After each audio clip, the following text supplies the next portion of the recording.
കവിത കവിത ചേച്ചി കളക്ഷൻസ് ഒക്കെ ഇഷ്ടപ്പെട്ടോ? കളക്ഷൻസ് ഒക്കെ ഇഷ്ടപ്പെട്ടോ? നന്നായിട്ടുണ്ട്, നല്ല രസമായിട്ടുണ്ട്. എനിക്ക് ബേസിക്കലി ലൈറ്റ് വെയ്റ്റ് കളക്ഷൻസ് ഭയങ്കര ഇഷ്ടമാണ്. കുറേ ഭംഗിയുള്ള കുഞ്ഞു കുഞ്ഞു കുഞ്ഞു എനിക്കൊരു ഹോബിയാണ് ലൈറ്റ് വെയ്റ്റ് കളക്ഷൻസ് കളക്ട് ചെയ്യുന്നത്. അപ്പോൾ കുറേ രസമുള്ള ഭയങ്കര ട്രെൻഡി ആയിട്ടുള്ള പീസസ് ഉണ്ട്. നമുക്ക് ലെയർ ചെയ്യാൻ പറ്റിയ കുറേ പീസസ് ഉണ്ട്. നന്നായിട്ടുണ്ട്. പർച്ചേസ് ചെയ്യല്ലോ ഇപ്പോൾ പർച്ചേസ് ചെയ്യുന്നു. എനിക്ക് പർച്ചേസ് തരാൻ ആഗ്രഹമുണ്ടോ? ഇല്ല, നന്നായിട്ടുണ്ട്, ഭയങ്കര രസമാണ്. കോമ്പിനേഷൻ ആയിട്ടുള്ള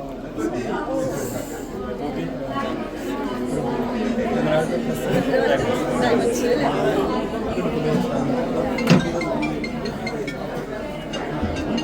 കൊള്ളാം കൊള്ളാം, നൈസ്. പുതിയ സിനിമ വിശേഷങ്ങളൊക്കെ സിനിമ റിലീസ് ചെയ്യുന്നുണ്ട്. പിന്നെ ഷൂട്ടുണ്ടോ? തമിഴ് ചിത്രങ്ങളും എല്ലാം നോക്കുന്നുണ്ടോ?